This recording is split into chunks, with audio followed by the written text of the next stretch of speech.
Thank you for attending today, and I hope you have lots of questions at the end or at the time that we have questions. So I'm going to be addressing some fairly significant weed issues in canola. First, I'm going to discuss what are our common weed control methods in canola. Now, obviously, we have to distinguish between conventional till and no-till because the no-till portion requires a burn down of some sort. Typically or historically, it's been a Roundup burn down or Roundup with AIM is what might typically be applied in no-till in a burn down situation. And then post-emergence, obviously it's going to be typically one application of Liberty. You can do two or a split application of Roundup.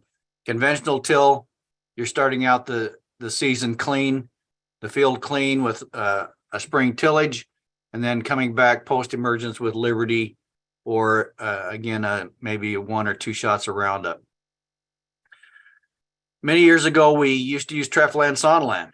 I'm going to suggest you don't forget about Treflan Sonalan because they might be needed in the future to delay herbicide resistance, the issues that we're facing. Beyond can be used in clearfield canola. Beyond certainly has some weaknesses. Doesn't control kochia, not great on wild buckwheat. Anyway, those are what I see as the most common control methods in canola. For Roundup ready canola, we can use a single application for the old Roundup ready varieties, single application of 0.56 pounds AE, equivalent to about 16 fluid ounces of Power Max. Max in crop can be 22 ounces of Power Max. For the True Flex varieties, we can go a little bit higher rate. Maximum total use from emergence through 6 leaf, 44 ounces of Power Max. If we're applying 6 leaf through first flower, maximum we can use is 22 ounces. And no more than 2 in-crop applications are allowed. For Liberty Link, obviously, you know that we've got to apply Liberty with AMS. It can be applied at 22 to 29 fluid ounces, maximum in-crop total 58, maximum season total 87. So how do you get 87? Well, that would be an application pre-plant and then maybe 2 applications in crop. Now, it can be applied pre-plant or pre.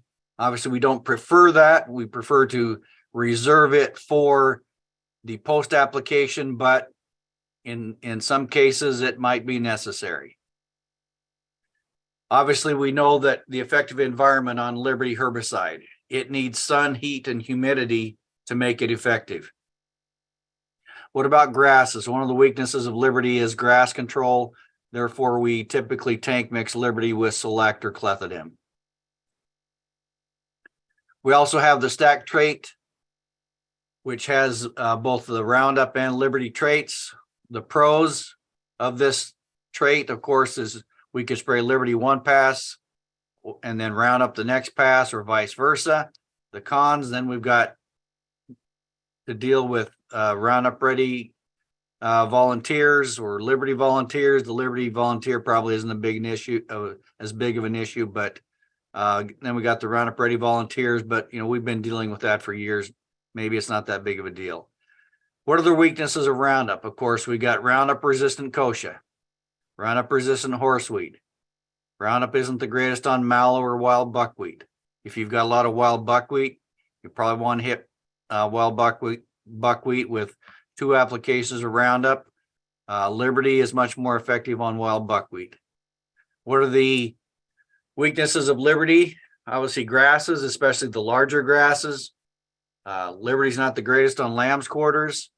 Have to control the weeds when they're smaller, larger broadleaves. Liberty may not control 4 or 5 inch weeds. And then again, if we have low sunlight, low humidity, low temps, then Liberty will struggle a little bit more. How do we control volunteers in various crops? For this, I would refer you to page 113 in the weed guide, where we have a list of various herbicides for controlling volunteer canola and with a bunch of different herbicides. Now, you probably know that controlling smaller canola is much easier than controlling bolting canola. Once canola reaches that bolting stage, it becomes a different beast and is harder to control. In wheat, we've got many different products, our SUs, Husky type products, bromoxynil containing products. We can control volunteer canola easily. In soybean, we could use Valor, Metribuzin, soil applied, Roundup and Liberty could work depending on what your trait is. Flexstar in soybean is excellent on volunteer canola. Raptor is labeled at 2 ounces to control volunteer canola. And remember that Spartan, even though they're closely related chemistry-wise, Spartan does not effectively control volunteer canola.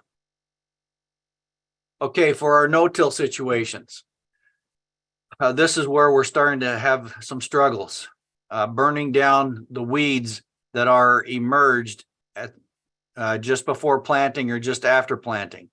Now, if you're in the field early, you might have situations where there's no weeds emerged. If we're planting a little bit later when the soils are warmer, we might have a few weeds emerge. We know that kochia is certainly one of the weeds that emerges first in the season. So we've got these products labeled for burn down in canola: glyphosate, AIM, Vita, Gramoxone, and Liberty. Unfortunately, we know that a lot of our kochia, more than 50% of our kochia in the state, is glyphosate resistant. If glyphosate still works for you on kochia, that is awesome.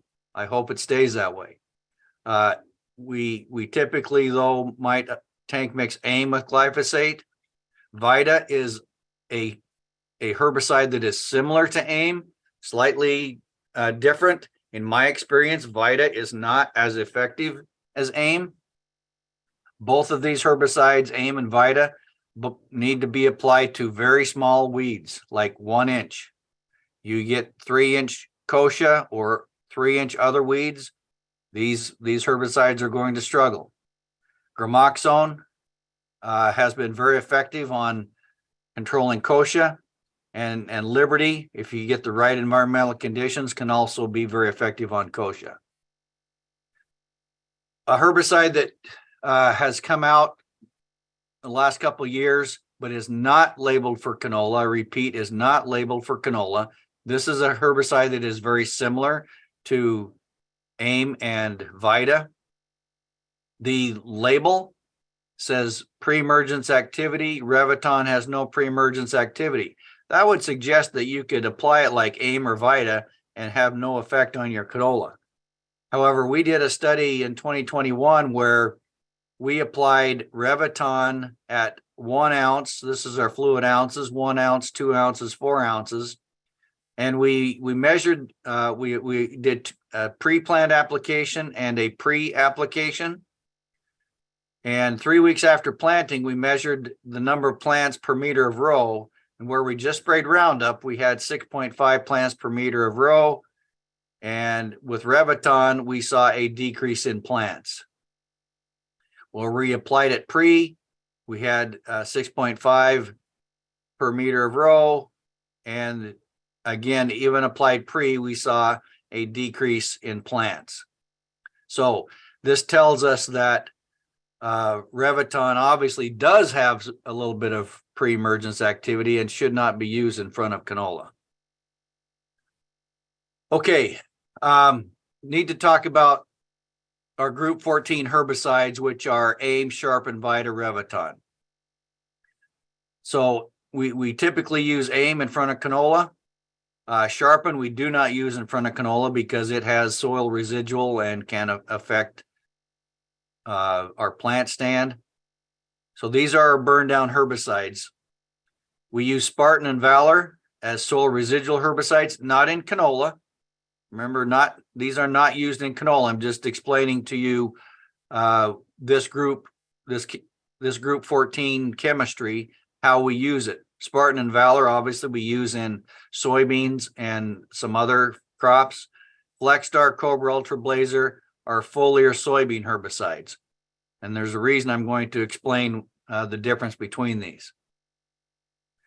So over the last couple of years, we've seen these herbicides, specifically AIM and herbicides like Spartan Charge and Sharpen, not controlling kochia like they used to. And we collected kochia samples from different locations: Mohall, Berthold, Minot, Mandan, Mott. And we tested these for resistance to AIM and Sharpen. This was also done up in Saskatchewan by a Canadian weed scientist.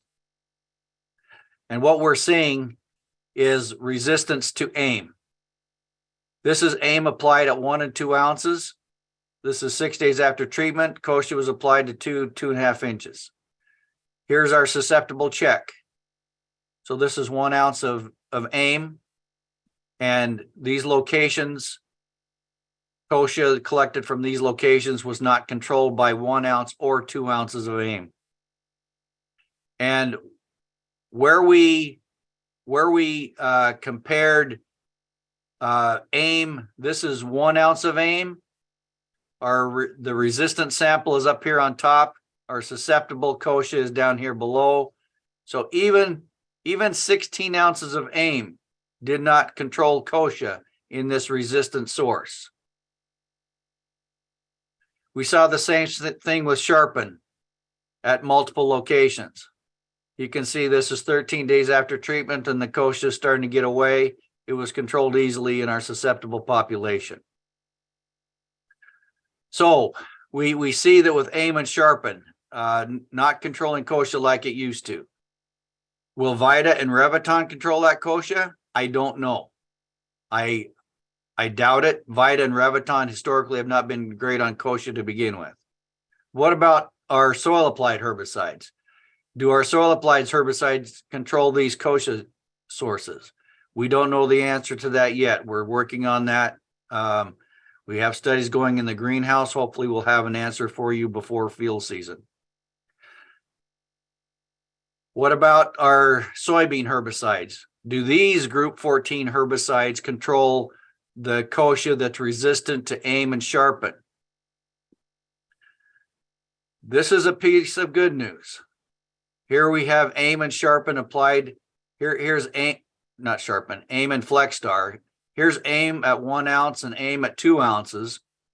But Flexstar, which was applied here, our 1X rate is 3/4 pint, is controlling this kochia. And at 1.5 pints certainly is controlling the kochia. So that is good news. So this tells us that even though these are group 14 herbicides, there is a classification difference between them. No, I didn't include it on here. But anyway, the Flexstar is a different class within the group 14 herbicide system. And so in soybeans, this tells us that Flexstar may still be effective even though it's this kochia is resistant to AIM and Sharpen. So for soybeans, that is good news. So for canola, if we have Roundup resistant kochia and we've got AIM that may be resistant, we've got kochia that may be resistant to AIM and Vita, that leaves us with the only choices of something like a Gramoxone and Liberty. Now, obviously, I need to point out that not all kochia is going to be resistant to all these herbicides. But my point is, you need to be watching for it. So I'm telling growers to spray kochia and other weeds that are less than 3 inches tall. Whether it's pre-emergence or post-emergence, spray those weeds when they're smaller. They're easier to control. Check those weeds within 7 days after application to make sure they're going down. Don't assume that the weeds are killed. Where possible, and we can't do this in canola, but we can in other crops, use more than 2 modes of action, or at least 2 modes of action where possible. Continue to use the soil applied herbicides. Consider using Sonaland. Yes, we've got Liberty, but we need to preserve Liberty. Use metribuzin where possible in your soybean. Use metribuzin in peas and lentils. Use metribuzin if the soil characteristics will allow it. Evaluate different cultural practices that might reduce the weed competition. In wheat, we've got a number of products that have 2 and 3 different modes of action that have been effective on kochia. Most of these have bromoxynil and starane in those products, and then have a third product that will contribute something. Obviously, we know 2,4-D and MCP don't contribute a lot towards kochia control, but they do contribute a little bit. So I list a few products here that have been quite effective on controlling kochia. Keep in mind some of the rotation restrictions. If you use something like Husky FX with canola, it is a 9-month rotation restriction, so we should be good there throughout the state. For Talinor, the rotation restriction is 9 and 10 months if we're using Talinor in wheat, but note that this crop rotation varies by rate and county. I bring up this product, Elevore, just because if you have a horseweed issue, Elevore is very good on horseweed, but note that Elevore has a 14-day pre-plant restriction to canola. So yes, Liberty would be a good option for controlling horseweed, but if you're going to control, or if you're going to grow a Roundup ready canola, then Roundup probably isn't going to control horseweed. And so this could be an option if you're determined to use a Roundup ready crop, Roundup ready canola. This could be an option to control horseweed if that is an issue for you. Just some miscellaneous thoughts here. Short rotations, such as canola wheat, have been an issue where we've seen with previous experience that within about 7 years, maybe 9 years at the most, we start to see resistance developing where we're using a short rotation with just a couple of crops, like soybean or Roundup use in soybean, followed by wide match in wheat, and repeating that over and over. Now we know that we've got a significant amount of Liberty being used in the state. If you're going a wheat canola, you might be going wide match Liberty, wide match Liberty. I'm concerned about using only a couple of modes of action and then putting a lot of selection pressure on Liberty. We know that Roundup resistant kochia is common, and so Liberty generally has worked for us when we spray the weeds when they're small and when we have good environmental conditions. But we need to do what we can to preserve Liberty. I remember seeing an ad from the Southeast. I think it was a cotton organization was saying, if you're not committed to preserving Liberty, then don't grow Liberty cotton, because Liberty was their last line of defense against weeds like Palmer amaranth. So we need to do what we can to preserve Liberty, because if we lose Liberty, we're going back to Treflan Sonland for kochia control. We don't want to be limited to that again, because we already know we can't control kochia with Beyond in Clearfield canola. We know we've lost, or we've got a lot of Roundup resistant kochia already, and so Liberty is kind of our last best option, and so we've got to preserve that. Maybe get into a 3 or 4 year rotation where you're not using Liberty so much. Again, consider using Sonaland, even though we've still got the Liberty. Using the Sonaland, reducing the number of weeds out there, is going to put less selection pressure on Liberty. I repeat, use metribuzin where possible, especially in soybean, where metribuzin provides a very solid different mode of action, gives us soil residual to control kochia. Keep in mind though that metribuzin does have an 18-month rotation to canola, so you wouldn't be able to go, from soybean directly to canola. Some other weeds, marsh elder. If you have marsh elder, that could be controlled by Roundup Liberty Stinger. Ragweed, some of our ragweed might be glyphosate resistant, but Liberty and Stinger are generally quite effective. Canada thistle, we know we've got Roundup and Stinger. Wild oat, obviously Roundup is a very good choice. And then Liberty plus Select full rate prior to tillering would be our best option there. That's all I have for now.